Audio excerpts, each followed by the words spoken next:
નમસ્તે વિદ્યાર્થી મિત્રો, આજથી આપણે ચાલુ કરવાના છે ચેપ્ટર નંબર 4. ચેપ્ટર નંબર 3 આખું કમ્પ્લીટ કર્યા પછી આપણે ચેપ્ટર નંબર 4 ઉપર વધવાના છે. ચેપ્ટર નંબર 4 તમને વધારે ફેમિલિયર એટલા માટે લાગશે કે આપણા જેટલા પણ 8051 ના એક્સપેરિમેન્ટ જે આપણે લેબોરેટરીની સેક્શનની અંદર કર્યા હતા, જે આ તમને યાદ હોય તો આ કીટ ઉપર આપણે કર્યા હતા, એના વિશેની આખું ચેપ્ટર છે અને એટલા માટે આ સમજવું કમ્પેરેટિવલી વધારે ઈઝી છે બીજા બધા ચેપ્ટર્સ કરતા. બરાબર. તો ચેપ્ટરનું નામ શું છે કે ભાઈ ઇન્ટરફેસિંગ ઓફ 8051, એટલે કે 8051 સાથે આપણે કઈ કઈ વસ્તુઓ યુઝ કરી શકીએ છીએ, કેવી રીતે કરવાના છે, એની જરૂરિયાત શું છે, એ બધી વસ્તુ આજના ચેપ્ટરમાં આપણે જોવાના છે અને એમાંથી આપણે આજે ઇન્ટ્રોડક્શન જોઈએ છીએ. તો સૌથી પહેલા કે ભાઈ ઇન્ટરફેસિંગ એટલે શું? ઇન્ટરફેસિંગ એટલે કે કોઈ પણ સાધન તમે જ્યારે 8051 સાથે કનેક્ટ કરો છો કે જે એનો પાર્ટ નથી અને તમે એની સાથે કનેક્ટ કરી અને એની પાસેથી આઉટપુટ અથવા ઇનપુટ અથવા તો ડેટા ટ્રાન્સફર કરી રહ્યા છો, એ આખી પ્રોસેસને કહેવાય છે ઇન્ટરફેસિંગ. તો 8051 સાથે ઇન્ટરફેસિંગ કરવાની આપણને જરૂર કેમ પડે છે? જો તમે 8051 ની આ આઈસી જોઈ શકતા હોય તો એની અંદર કોઈ ઇનપુટ ડિવાઇસીસ, આઉટપુટ ડિવાઇસીસ, બીજી કોઈ પણ ડિવાઇસીસ કનેક્ટેડ છે નહીં. એટલે જો એની પાસેથી મારે કામ કઢાવવું હોય તો મારે શું કરવું પડશે કે મારે એની સાથે બીજી અલગ અલગ પ્રકારની ડિવાઇસ લગાડવી પડશે. કેમ? કારણ કે ઇનબિલ્ટ આઈસીમાં કોઈ પણ જાતની ડિવાઇસીસ લગાડેલી છે નહીં. તો સૌથી પહેલું છે કે ભાઈ તમે તમારી જે આઈસી છે એમાં કોઈ પણ પ્રકારની આપણને જરૂરી જે રિયલ વર્લ્ડ સાથે ઇન્ટરેક્શન કરવું હોય એના માટેની કોઈ પણ જરૂરી ડિવાઇસ આઈસી ની અંદર આપેલી નથી. તમે એને બહારથી કનેક્ટ કરવાના છો, એટલા માટે તમને ઇન્ટરફેસિંગની જરૂર પડે છે. વાત કરીએ લિમિટેડ ઇન્ટરનલ મેમરી. જો તમને યાદ હોય તો 8051 ની જે મેમરી છે એ ખાલી 4K અને 128 બાઇટ રોમ અને રેમની કેપેસિટી એટલી જ. જ્યારે તમારા પ્રોગ્રામ વધારે લાંબા હોય ત્યારે તમને એક્સટર્નલ મેમરી યુઝ કરવાની જરૂર પડશે. આપણે જ્યારે ચેપ્ટર 1 માં ડિટેલમાં ડિસ્કશન કર્યું હતું ત્યારે તમને ખ્યાલ છે કે એક્સટર્નલ મેમરી જો મારે કનેક્ટ કરવી હોય તો મારે એને કનેક્ટ કરવી પડશે પોર્ટ નંબર 0 અને પોર્ટ નંબર 2 ઉપર. આપણી પાસે એક જ એવો પોર્ટ છે કે જે એક્સક્લુઝિવલી તમે એને ઇન્ટરફેસિંગ માટે યુઝ કરી શકો અને એટલા માટે એ છે પોર્ટ નંબર 1. કારણ કે પોર્ટ નંબર 3 ના અલ્ટરનેટ ફંક્શન છે જ્યારે આપણે ક્યારે યુઝ કરીએ છીએ? જો તમે એક્સટર્નલ મેમરી તરીકે એક્સટર્નલ મેમરીમાં રેમ અને રોમ કનેક્ટ કરવાના હોય તો તમારી એડ્રેસ અને ડેટા લાઇન માટે પોર્ટ નંબર 0 અને પોર્ટ નંબર 2 યુઝ થઈ જાય છે. અલ્ટરનેટ ફંક્શન તરીકે પોર્ટ નંબર 3 યુઝ થઈ જવાનો છે. એટલા માટે જનરલી જ્યારે આપણે હાર્ડવેર કનેક્શન કરીએ ત્યારે આપણી પહેલી પ્રાયોરિટી હોવી જોઈએ કે પોર્ટ 1 સાથે આપણે વસ્તુઓને કનેક્ટ કરીએ, ઇન્ટરફેસ કરીએ. તમે પોર્ટ નંબર 2, 3 અને 0 પણ યુઝ કરી શકો છો, પણ જ્યારે એક્સટર્નલ મેમરી સાથે તમારે કનેક્શન કરવાના થાય તો તમારા આ બંને પોર્ટ યુઝમાં હોવાથી તમારી પાસે એક જ આઈડિયલ ચોઇસ રહે છે ઇન્ટરફેસ કરવા માટેની, એ છે પોર્ટ નંબર 1. શેના લીધે આ બધું કરવું પડે છે? તો કે એની ઇન્ટરનલ મેમરી છે એ કેવી છે? લિમિટેડ છે. બીજું શું છે? કનેક્ટિવિટી. જે આપણે પહેલા વાત કરીએ કે એની પાસે ઇનબિલ્ટ ડિવાઇસીસ કોઈ છે નહીં, આપણે એની સાથે ડિવાઇસ કનેક્ટ કરી અને બંને વચ્ચે ઇન્ટરફેસ કરાવશું ત્યારે જ એને કોઈ પર્ટિક્યુલર ટાસ્ક આપણે અચીવ કરી શકશું. જેમ કે મારે કોઈ જગ્યાએ એલઈડી ઓન અથવા ઓફ કરવી છે તો 8051 પાસે પોતાની એલઈડી નથી, તો મારે શું કરવું પડશે? એલઈડી ને 8051 સાથે ઇન્ટરફેસ કરાવવી પડશે. બંને એકબીજાને સમજી શકે એવી લેંગ્વેજમાં પ્રોગ્રામ લખવો પડશે, ત્યારે જઈ અને મને એક અચીવેબલ આઉટપુટ કે જે મારે એલઈડી ચાલુ બંધ કરવી છે કે બઝર ચાલુ બંધ કરવું છે એ કનેક્ટ કરી શકશું. ક્યારે? એની પાસે ઇનબિલ્ટ એલઈડી હોત તો આપણને વાંધો હતો નહીં, પણ એ નથી, એની પાસે કોઈ ટાઈપની કનેક્ટિવિટી નથી, એટલા માટે આપણે ઇન્ટરફેસ કરવાની જરૂર પડે છે. ત્રીજું રીઝન છે કે ભાઈ ડિજિટલ ટુ એનાલોગ કન્વર્ટર અને એનાલોગ ટુ ડિજિટલ કન્વર્ટર. તમારી પાસે અલગ અલગ ટાઈપના સેન્સર અવેલેબલ હોય છે અને એ સેન્સરને જ્યારે તમે રિયલ વર્લ્ડનો ડેટા છે એ સેન્સરના માધ્યમ થ્રુ, કારણ કે તમે ડાયરેક્ટ ટેમ્પરેચર જે છે એ 8051 ને નહીં આપી શકો. 8051 જે ખાલી શું કરવાની છે?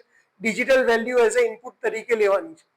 તો તમારે શું કરવું પડશે કે જે રિયલ પેરામીટર્સ છે એને તમારું કંટ્રોલર સમજી શકે એવા પેરામીટરમાં કન્વર્ટ કરવું પડશે. એના માટે આપણે સેન્સરનો યુઝ કરીએ છીએ અને સેન્સરની વેલ્યુ જે છે એને માઇક્રો કંટ્રોલરને આપવા માટે આપણે ડિજિટલ ટુ એનાલોગ કન્વર્ટર અથવા તો એનાલોગ ટુ ડિજિટલ કન્વર્ટરનો યુઝ કરીએ છીએ. ચોથું છે કોમ્યુનિકેશન પ્રોટોકોલ. જ્યારે પણ તમારે ડેટા ટ્રાન્સફર કરવો હોય તો એ ડેટા ટ્રાન્સફર, ધારો કે 8051 નો જે ડેટા આવે છે એ મારે કોમ્પ્યુટર ઉપર રિસીવ કરવો છે, જોવો છે, તો મારે શું કરવું પડશે? બે ડિવાઇસીસ વચ્ચે કોમ્યુનિકેશન કરવું પડશે. એ કોમ્યુનિકેશન કરવા માટેના અલગ અલગ પ્રોટોકોલ આવે છે. I2C અથવા જેને I2C તરીકે પણ ઓળખાય છે, અને serial port interface, SPI communication.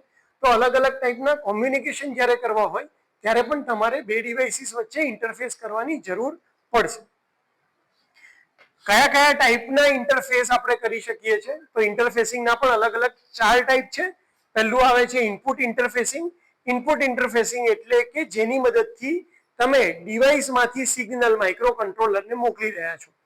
શેની મદદથી મોકલી શકશો? જેમ કે એક સ્વિચ અને કીપેડ છે, તો કીપેડથી હું ABCD વેલ્યુ માઇક્રો કંટ્રોલરને આપી શકું છું. સ્વિચની મદદથી હું 1 અથવા 0 સિગ્નલ માઇક્રો કંટ્રોલરને આપી શકું છું. તો જ્યારે તમે ઇનપુટ ડિવાઇસીસ માઇક્રો કંટ્રોલર સાથે કનેક્ટ કરો છો અને જે ઇન્ટરફેસિંગ આવે છે એ ઇન્ટરફેસિંગને કહેવાય છે ઇનપુટ ઇન્ટરફેસિંગ. સેમ જેવી રીતે ઇનપુટ ઇન્ટરફેસિંગ છે એવી રીતે બીજી ટાઈપ આવે છે આઉટપુટ ઇન્ટરફેસિંગ. આઉટપુટ ઇન્ટરફેસિંગમાં ડેટા આપણે માઇક્રો કંટ્રોલરમાંથી બીજી ડિવાઇસમાં લઈ જઈએ છીએ. જેમ કે મારે LED ને બ્લિંક કરાવી છે, તો માઇક્રો કંટ્રોલરમાંથી આપણે સિગ્નલ ક્યાં લઈ જઈશું? LED ને, અને એની મદદથી એને ચાલુ અને બંધ કરાવીએ છીએ. અથવા તો બઝર, કે માઇક્રો કંટ્રોલરની મદદથી તમે બઝર ચાલુ અથવા બંધ કરો છો. એટલે કે માઇક્રો કંટ્રોલરમાંથી સિગ્નલ બહારની ડિવાઇસીસમાં જાય છે, અને એ ટાઈપનું જે ઇન્ટરફેસિંગ છે એને આપણે કહીએ છીએ આઉટપુટ ઇન્ટરફેસિંગ. ત્રીજું આવે છે મેમરી ઇન્ટરફેસિંગ. એટલે કે જો તમારી પાસે સફિશિયન્ટ મેમરી નથી, તમારો પ્રોગ્રામ છે એની મદદથી તમે ઇન્ટરનલ રેમ અને ઇન્ટરનલ રોમની મદદથી તમે એક્ઝિક્યુટ નથી કરી શકતા, એ સાઇઝ નાની પડે છે, તો તમે એક્સટર્નલ રેમ અને એક્સટર્નલ રોમનો યુઝ કરો છો, અને એ ટાઈપનું જે ઇન્ટરફેસિંગ છે એને કહેવાય છે મેમરી ઇન્ટરફેસિંગ. ચોથું છે કોમ્યુનિકેશન ઇન્ટરફેસિંગ. જ્યારે તમે તમારો ડેટા પીસીમાં ટ્રાન્સફર કરવા માંગો છો, બીજી કોઈ ડિવાઇસમાં માઇક્રો કંટ્રોલરમાંથી ડેટા લઈ અને બીજી ડિવાઇસમાં ટ્રાન્સફર કરવા માંગો છો, ત્યારે આપણે જે કોમ્યુનિકેશન પ્રોટોકોલનો યુઝ કરશો, જેવા કે UART, RS-232, SPI, I2C, આ બધા પ્રોટોકોલ છે કે જેની મદદથી આપણે આપણો ડેટા માઇક્રો કંટ્રોલરમાંથી પીસીમાં ટ્રાન્સફર કરીએ છીએ. તમને જો ખ્યાલ હોય તો આપણે જે પણ વર્ચ્યુઅલ લેબના પ્રેક્ટિકલ બનાવ્યા છે એની અંદર આપણે આપણા 8051 સાથે આ કેબલ કનેક્ટ કર્યું હતું, જે USB A to B cable તરીકે ઓળખાય છે. અને આ કેબલના માધ્યમથી આપણે જે આપણો ડેટા છે એ સ્કેલ સોફ્ટવેરની અંદર પણ LED ચાલુ છે કે બંધ, તો એના અલગ અલગ પોર્ટ ઉપર સોફ્ટવેર ઉપર પણ તમે ડેટા જોઈ શકો છો. આપણે એનું કોમ્યુનિકેશન આપણી વર્ચ્યુઅલ લેબ સાથે કરાવ્યું હતું, ત્યારે પણ આપણે આ ડેટા આનો જે છે ત્યાં જોયો હતો. તો આવા અલગ અલગ કોમ્યુનિકેશન પ્રોટોકોલ છે જે આપણે બે ડિવાઇસીસને ઇન્ટરફેસ કરવા માટે યુઝ કરીએ છીએ. એ ટાઈપનું જ્યારે ઇન્ટરફેસિંગ કરીએ છીએ એને કહેવાય છે કોમ્યુનિકેશન ઇન્ટરફેસ. ત્રીજી વાત કરીએ કે એની ટેકનિક કઈ કઈ છે, તો કે તમે પોર્ટ દ્વારા, એટલે કે પોર્ટ 0, પોર્ટ 1, 2 અને 3, એના દ્વારા જ્યારે ડિવાઇસ કનેક્ટ કરી અને ઇન્ટરફેસ કરો છો એને કહેવાય છે port interface. Port technique, data અને એડ્રેસ મેપિંગ. જ્યારે પણ તમે એક્સટર્નલ મેમરી કનેક્ટ કરો છો, એક્સટર્નલ મેમરી સાથે કામ કરવા માટે તમારો પોર્ટ નંબર 0, પોર્ટ નંબર 2 બંને યુઝ થઈ જાય છે, અને તમારે એક્સટર્નલ SS એનેબલ પિન પણ ચાલુ કરવી પડે છે. તો ત્યારે તમે જે કોમ્યુનિકેશનનો યુઝ કરો છો, જેની મદદથી તમે એક્સટર્નલ મેમરી કનેક્ટ કરો છો, એ ટેકનિકને કહેવાય છે ડેટા અને એડ્રેસ મેપિંગ ટેકનિક. ત્રીજું છે કોડ મેપિંગ. કોડ એટલે કે આ કોડ તમારે લખવાની કેમ જરૂર પડે? તમે બે વસ્તુ કનેક્ટ કરી દીધી, તમે 8051 યુઝ કર્યું, તમે LED યુઝ કરી, એક વાયરની મદદથી તમે બંનેને કનેક્ટ કરી દીધું, પણ LED ને કામ કઈ રીતે કરવું એ એને કોણ સમજાવશે? તો કે કોડની મદદથી આપણે માઇક્રો કંટ્રોલર અને LED બંને પાસેથી જોઈતું કામ કરાવી શકીએ છીએ. કોડની મદદથી આપણે માઇક્રો કંટ્રોલરને સમજાવી શકીએ છીએ કે તારા ઇનપુટમાં જે ઇનપુટ આવે એ પ્રમાણે તારે કઈ રીતે આઉટપુટ આપવાનું છે. જ્યારે તમે કોડ લખો છો અને એની મદદથી આ બંને ડિવાઇસ એકબીજા સાથે ઇન્ટરફેસ કરે છે એને કહેવામાં આવે છે કોડ ટેકનિક. અને ઇન્ટ્રોડક્શનનો છેલ્લો આપણો ટોપિક છે એપ્લિકેશન.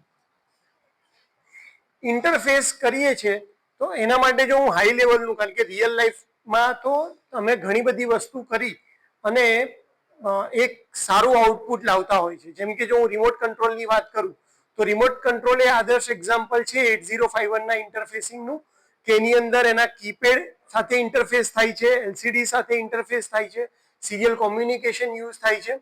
પણ એ એક હાયર લેવલ છે. એ અચીવ કરતા પહેલા આપણને બેઝિક્સ પહેલા ખબર હોવી જોઈએ, અને એટલા માટે એપ્લિકેશનની અંદર આપણે બેઝિક એપ્લિકેશન જોવાના છે જેની મદદથી તમે 8051 સાથે આ વસ્તુઓને ઇન્ટરફેસ કરી શકો. જેમાં પહેલું એક્ઝામ્પલ આપણે શું જોવાના છે? LED interface. એલઈડી ઇન્ટરફેસ સાંભળવામાં લાગે કે ખાલી એક એલઈડી કનેક્ટ કરવાની છે, પણ એના માટે પણ તમને ઘણું બધું બેઝિક નોલેજ હોવું જોઈએ. 3 અલગ અલગ રીતથી તમે જાણી શકો છો કે એલઈડીમાં કયો એનોડ ટર્મિનલ છે, કયો કેથોડ છે. તમારે એના માટે ડિલે પ્રોગ્રામ લખવો પડે, કેટલા સેકન્ડ પર એલઈડી ચાલુ થશે, બંધ થશે, તો ક્યાં કનેક્શન કરવાનું હોય, કેવી રીતે કનેક્શન કરવાનું હોય, એ બધું જ આપણે શેમાં જોવાના છે? એલઈડી ના ઇન્ટરફેસની એપ્લિકેશન, જે આપણે નેક્સ્ટ ટાઈમ જોશું. નેક્સ્ટ લેક્ચરથી આપણે દરેકે દરેક ઇન્ડિવિજ્યુઅલ જે વસ્તુ છે એને માઇક્રો કંટ્રોલર સાથે કઈ રીતે ઇન્ટરફેસ કરવાની એ જોવાના છે. અત્યારે ખાલી એક એપ્લિકેશનના નામ તરીકે આપણે જોઈ લઈએ છે કે જો આપણને એક્ઝામમાં પૂછાય કે 8051 સાથે તમે કઈ કઈ વસ્તુ ઇન્ટરફેસ કરી શકો છો, અથવા તો ઇન્ટરફેસિંગ ઓફ 8051 ની એપ્લિકેશન લખો, તો આપણે કહેશું કે આપણે એલઈડી સાથે ઇન્ટરફેસ કરી શકીએ છીએ, 7 સેગમેન્ટ ડિસ્પ્લે સાથે ઇન્ટરફેસ કરીએ છીએ, એલસીડી કે જે 16x2 છે ટાઈપ એની સાથે ઇન્ટરફેસ કરી શકીએ છીએ, કીપેડને એઝ એ ઇનપુટ ડિવાઇસ તરીકે આપી અને ઇન્ટરફેસ કરી શકીએ છીએ. ડીસી મોટરની અંદર એક વસ્તુ ધ્યાન રાખીશું કે ડીસી મોટર અથવા એવી કોઈ પણ ડિવાઇસ કે જે 8051 ની જે કેપેસિટી છે એના કરતા વધારે કરંટ ખેંચતી હોય તો આપણે ડાયરેક્ટ 8051 સાથે એને કનેક્ટ કરીશું નહીં. અધરવાઇઝ તમારી જે આઈસી છે એ આખી બળી જશે. એ ના થાય એટલા માટે જે ડિવાઇસ, જે સેન્સર્સ કે જેનો કરંટ 8051 ની કેપેસિટી કરતા વધારે છે એ બધાને કનેક્ટ કરવા માટે આપણને ડ્રાઈવરની અલગથી જરૂર પડે છે. તો ડ્રાઈવર આઈસી ની મદદથી આપણે ડીસી મોટર સાથે ઇન્ટરફેસ કરી શકીએ, એવી રીતે સ્ટેપર મોટર સાથે ઇન્ટરફેસ કરી શકીએ, એનાલોગ ટુ ડિજિટલ કન્વર્ટર અને ડિજિટલ ટુ એનાલોગ કન્વર્ટર સાથે 8051 નો ઇન્ટરફેસ કરી શકીએ. આ જે આઈસી નંબર છે 8040 અને 8408 આઈસી એ આપણે ડિટેલમાં જોવાના છે. યુએઆરટી એટલે કે જે પ્રોટોકોલ કોમ્યુનિકેશન છે, અને એક્સટર્નલ રેમ અને રોમ જોડે એનો ઇન્ટરફેસ કઈ રીતે થાય, એ બધી 8051 ની ઇન્ટરફેસિંગની એપ્લિકેશનમાં આવે છે. તમારો ટાઈમ આપવા માટે અને વિડીયો શાંતિથી સાંભળવા માટે થેન્ક યુ સો મચ.